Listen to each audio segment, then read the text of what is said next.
Dam అంటే శ్రీశైలము, నాగార్జున సాగర్.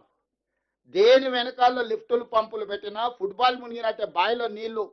మనం football బావిలో వ్యవసాయం చేసిన వాళ్ళే ఉన్నారు కదా, ఊర్లలో మోటార్ మునిగితే ఫుట్బాల్ అది మునిగితే చాలు నీళ్లు తీసుకోవడానికి సరిపోతుంది. మొత్తం 50 ఫీట్లు ఉంటే 50 ఫీట్లు ఒకసారి తీసుకోం. ఆయన అపాయింట్ చేసిన ఇంజనీర్స్ ఏం రిపోర్ట్ ఇచ్చిండ్రు?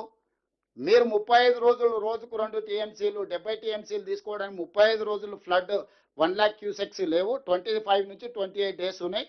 దీన్ని 2.8 టీఎంసీ పర్ డే మీరు లిఫ్ట్ చేసుకుంటే మీరు అనుకునేస్తాను. నేనేం చెప్తున్నానంటే 2 టీఎంసీల పర్ డే 3 టీఎంసీలు తీసుకుంటే 30 రోజులు తీసుకుంటే జూరాల నుంచే 90 టీఎంసీలు మనం తీసుకోవడానికి ఉండే. కృష్ణా జలాలు కానీ భీమా జలాలు కానీ పాలమూరులకు ఎంటర్ కాగానే తల దగ్గరనే మనం ఒడిసి పట్టుకుంటే సుక్క నీరు ఇయ్యాల రాయలసీమ ఆంధ్రప్రదేశ్ తీసుకుపోనికి. అది పోతిరెడ్డిపాడు కావచ్చు, ముచ్చుమరి కావచ్చు, మాల్యాల కావచ్చు, రాయలసీమ కావచ్చు, ఎవరికి చుక్క నీళ్ళు దొరకకపోతుండే. వచ్చినట్టే తెలంగాణకు తెచ్చుకుంటే ఎవరిని చెప్పుకుంటుండే? జగన్మోహన్ రెడ్డి అయినా చంద్రబాబు నాయుడు అయినా లబలబ ఏడవాల్సి వస్తుండే. మోడీ దగ్గర పోయి లేకపోతే సిఆర్ పాటిల్ దగ్గర పోయి మొత్తం నీళ్ళన్నీ తెలంగాణ తీసుకుంటుంది, మేమేం చేయాలని. తెలంగాణ లోపలికి వచ్చి చంద్రబాబు నాయుడు లేకపోతే జగన్మోహన్ రెడ్డి ఆపగలుగుతుండే జూరాలలో ఉండుంటే?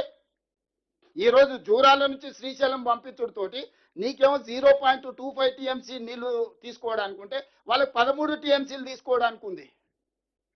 నువ్వు చెంబెడ్ నీళ్లు దొంగతనం చేసే లోపల వాడు 100 కుండల నీళ్ళే తీసుకుపోయేటంత పొక్కలు పెట్టి రెడీ చేసుకున్నాడు. ఈ 10 ఏళ్లలో ఈయన వాళ్ళకి ఇచ్చిన అవకాశం. అందుకే ఈరోజు లెవెల్ ప్లేయింగ్ ఫీల్డ్ ఈక్వల్గా లేదు, ఇర్రేషనల్ అయిపోయింది. మనకు అసలు ఏం అవకాశమే లేదు. మనం నిండా అసలు అసలు అచేతన అవస్థకు తెలంగాణ నెట్టేసిండు చంద్రశేఖరరావు, హరీష్ రావు. వాళ్ళు బలవంతులు అయిపోయారు. పర్ డే 4.5 టీఎంసీలు తీసుకెళ్లే కెపాసిటీని 13.5 టీఎంసీలకు ఎన్హాయం చేసుకున్నారు చంద్రశేఖరరావు ముఖ్యమంత్రి ఉన్నప్పుడు 10 ఏళ్లలో. ఈ రోజు నువ్వు ఏం చేసినా శ్రీశైలం బ్యాక్ వాటర్స్ నుంచి నీళ్లు తీసుకోవాలంటే మన శక్తి సరిపోదు. నువ్వు అన్ని అనుకున్నట్టు కంప్లీట్ చేస్తే కూడా 2 టీఎంసీలు తీసుకోలేవు. ఇవాళ జూరాల నుంచి తరలించడంలో నీటి అన్యాయం జరిగింది, నిధుల దోపిడీ జరిగింది. ఈ దానికి కేబినెట్ అప్రూవల్ లేదు. ఎట్లయితే మేడిగడ్డ నుంచి తుమ్మిడిహట్టి నుంచి మేడిగడ్డకు మారిస్తే ఎట్లయితే కమిషన్ మీరు కేబినెట్ అప్రూవల్ అడిగిండో, ఈరోజు నేను ఇదే మాట అడగదలుచుకున్నాను చంద్రశేఖరరావు గారిని శాసనసభలో. అందుకే వారు హాజరు అవ్వడానికి జంకుతున్నారు. వారికి తెలుసు చర్చ ఎక్కడికి దారి తీస్తుంది. స్టెప్ బై స్టెప్ ప్రతి లెటర్ ఎట్లా తీసుకొచ్చి మనం ముందర పెడతాము, ఏ రకంగా చర్చ చేస్తాం అనేది వారిద్దరికీ తెలుసు. అందుకే తొండి వాదన మొండి వాదన బలంగా వినిపిస్తారు. ఎప్పుడైతే నేను ఇంటర్నల్ మీటింగ్లో ఇవన్నీ మాట్లాడి ఆఫీసర్లకు నేను ఒక డైరెక్షన్ ఇచ్చిన దీని మీద ఎంక్వైరీ చేద్దామని, ఎప్పుడైతే నేను 4 రోజుల క్రితం ఇది అన్నానో హరీష్ రావు గారు ఇది వదిలేసిండు. మళ్ళా బంకచెర్ల నల్లమల సాగర్కి పోయి గోదావరి మీద మాట్లాడుతుంది. ఇప్పుడు ఇది మాట్లాడతలేడు. ఇప్పుడు ఇంకా 3 రోజుల నుంచి మీరు హరీష్ రావు గారి స్టేట్మెంట్ చూడండి. నేను 4 రోజుల క్రితం మా అధికారులందరినీ పిలిచి కూర్చోబెట్టి ఓకే ఫైన్ బాగుంది చర్చ అంతా చేద్దాం, TO terms of reference ready అయ్యండి, ఎంక్వైరీకి ఆర్డర్ ఇద్దామని చెప్పి ఆఫీసర్లు అందరికీ చెప్పిన. మా పేషీ ఉన్నోళ్లకు లా సెక్రటరీకి, ఇరిగేషన్ సెక్రటరీకి రైట్ ఎంక్వైరీకి ఆర్డర్ ప్లేస్ చేద్దాం. మనం తప్పు చేస్తే మన సంగతి తెలుస్తుంది, వాళ్ళు తప్పు చేస్తే వాళ్ళ సంగతి తెలుస్తుంది, ఎంక్వైరీ ఆర్డర్ ఇద్దామని ఎప్పుడైతే చెప్పినామో ఈ వాసన పసిగట్టండి. హరీష్ రావుకి ఇట్లాంటి వాసన చూసే అలవాటు బాగా పర్ఫెక్ట్గా ఉన్నది. ఇప్పుడు ఏమంటుండు, ఇంకా కృష్ణా నది మీద చర్చ వదిలేసిండు. లేదు లేదు లేదు బంకచెర్ల నుంచి మీరు నల్లమల సాగర్ను మీరు అనుమతిస్తారు, చంద్రబాబు నాయుడుకు తాకట్టు పెట్టిండు అని. నేను అనేది ఈ రూమ్లో ఉన్న వాళ్ళు ఎవరమైనా మనం ఈ ప్రాంతంలో పుట్టి, ఈ ప్రాంతంలో పెరిగి, ఈ ప్రాంతంలో రాజకీయాలు చేయాలనుకుంటున్నాం. ఎవరైనా ఏ విషయంలో అయినా ఏదైనా అభిప్రాయం ఉండొచ్చు. తెలంగాణ నీళ్లు ఇతరులకు ఇచ్చే దాంట్లో ఎవడైనా ఒక సెకండ్ అని ఆలోచన చేస్తాడా? మీ రూమ్లో ఉన్న వాళ్ళు ఆలోచన చేయండి. పెద్దలందరూ ఉన్నారు కదా, ఎవరైనా తెలంగాణ ప్రజలకు ప్రాతినిధ్యం వహించేవాడు తెలంగాణ రైతుల యొక్క హక్కులను తాకట్టు పెట్టడానికి కలలోనైనా నిద్రలోనైనా ఎవడన్నా ఆలోచన చేస్తాడా? ఆయన చేసిండు, అనుభవించిండు, ఇంటికి పోయిండు. ఇప్పుడు మన మీద ఆ దుమ్మెత్తిపోయాలి, అతికించాలనే ప్రయత్నం చేస్తుండు. అందుకే ఇక్కడ ఉన్న ప్రజాప్రతినిధులందరికీ నేను చాలా స్పష్టంగా కాటగారికలు చెప్తున్నాను. దీంట్లో ఏంటంటే మహాభారతంలో ఉన్నట్టు ఎన్నో ఘట్టాలు ఉన్నాయి, ఒక్కొక్క ఘట్టం ఒక రకం. ఇది మల్టీ కాంప్లికేటెడ్. ఎందుకంటే ఆంధ్రప్రదేశ్ ఉంది, తెలంగాణ ఉంది, కేంద్ర ప్రభుత్వం ఉంది, కృష్ణా ట్రిబ్యునల్ ఉంది, కృష్ణా రివర్ మేనేజ్మెంట్ బోర్డు ఉంది, పర్యావరణ అనుమతులు ఉన్నాయి, సిడబ్ల్యూ సెంట్రల్ వాటర్ కమిషన్ అనుమతులు ఉన్నాయి. ఇది ఎన్ని రకాలుగా చిక్కుముళ్ళు ఉన్నాయంటే చార్మినార్ దగ్గర ఆటో నడిపినట్టు ఉంది.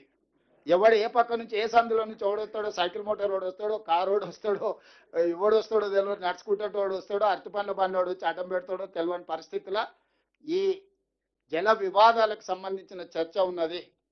ఈ చర్చను పూర్తి స్థాయిలో సభలో ఎండగడతాము. ఇందులో వచ్చిన వాళ్ళకు కూడా క్లియర్గా గోదావరి నది, కృష్ణా నది రెండు నదుల మధ్యలో ఉన్నదే తెలంగాణ.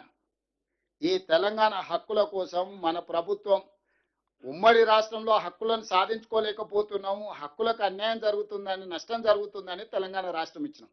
తెలంగాణ రాష్ట్రం వచ్చిన తర్వాత వెళ్ళి కిరణ్ కుమార్ రెడ్డి తయారు చేసిన పేపర్ మీద కేసీఆర్, హరీష్ రావు గారు ఇద్దరు కలిసి సంతకం పెట్టేస్తే ఆ కిరణ్ కుమార్ రెడ్డి కంటే వీళ్ళు ఎక్కువ దుర్మార్గులు కదా. కాళోజీ చెప్పిండు కదా, పక్కోడు చేస్తామని పొలిమేరలు అవుతారు తరుతాం, వీడియో అయితే ఇక్కడ పాత్ర ఇస్తాం అనేది చెప్పిండు కదా.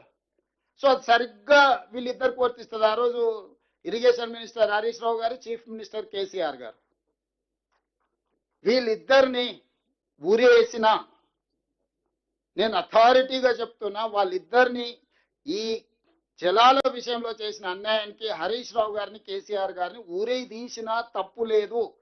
ఇదే మిడిల్ ఈస్ట్ కంట్రీస్ అయితే చౌరస్తాలనే ప్రజల చేత రాళ్లతో కొట్టించి చంపించుండేవాళ్ళు. మనది ప్రజాస్వామిక దేశం కాబట్టి ప్రజాస్వామ్య బద్ధంగానే ఎవరినైనా శిక్షించాలి కాబట్టి కసబును కూడా మనము చాలా రోజులు జైల్లో పెట్టి, బిర్యానీ పెట్టి విచారణ చేసి ఉరి తీయాల్సి వచ్చింది. అందరి కళ్ళ ముందల AK-47 పెట్టి చాలా మందిని కాల్ చేసిన కసబ్ కూడా మనం ప్రజాస్వామిక బద్ధంగా విచారణ చేసి అతనికి న్యాయవాదులను పెట్టుకునే అవకాశం ఇచ్చి అతని తరఫున కూడా వాదనలు విన్న తర్వాతనే జడ్జిమెంట్ రాయాల్సి వచ్చింది. ఇక కసబ్కే అన్ని వసతులు ఉంటాయి, కేసీఆర్కి ఎన్ని ఉంటాయి మీకు తెలుసు కదా. అందులో సంపాదించిన సొమ్ముంది, ఎవరినైనా తెచ్చుకోగలుగుతారు న్యాయవాదులను. అందుకే ఈ వేదిక మీద నుంచి నేను సూటిగా, మీడియా మిత్రులు కూడా చాలా మంది ఉన్నట్టున్నారు, పెద్దలు శ్రీనివాస్ రెడ్డి గారు మీడియా తరఫున ఉన్నట్టు, నేను సూటిగా కేసీఆర్ గారికి ఆహ్వానం పలుకుతున్నా, శాసనసభలో చర్చ చేద్దాం. మేము ఓపెన్ మైండ్తో ఉన్నాం. మేము ఏమన్నా మా నిర్ణయాలలో లోపం ఉన్నా, మా నిర్ణయాలను సవరించుకోవడానికి ఏదన్నా ఉన్నా మీరు వచ్చి మాకు సూచన చేయండి, మీ అనుభవాన్ని మాకు ఇవ్వండి. As a former chief minister, as a union cabinet minister, as a state minister, as a MP, MLA, leader of opposition, Jana Reddy గారు రాసిన లేఖలు చాలా ఉన్నాయి. వారు ప్రతిపక్ష నాయకుడిగా ఉన్నప్పుడు కేసీఆర్కి రేపు హౌస్లో చూపిస్తారు. ప్రతిపక్ష నాయకుడిగా నువ్వు చేస్తున్న దాంట్లో ఉన్న లోపం ఏంది, నువ్వు సరిదిద్దుకొని ఏం చేయాలనో కూడా జానారెడ్డి గారు ప్రతిపక్ష నాయకుడిగా లేఖలు రాసింది కేసీఆర్ గారికి. 2015, 16 ఈ పాలమూరు రంగారెడ్డి ఎత్తిపోతల నుంచి మైనర్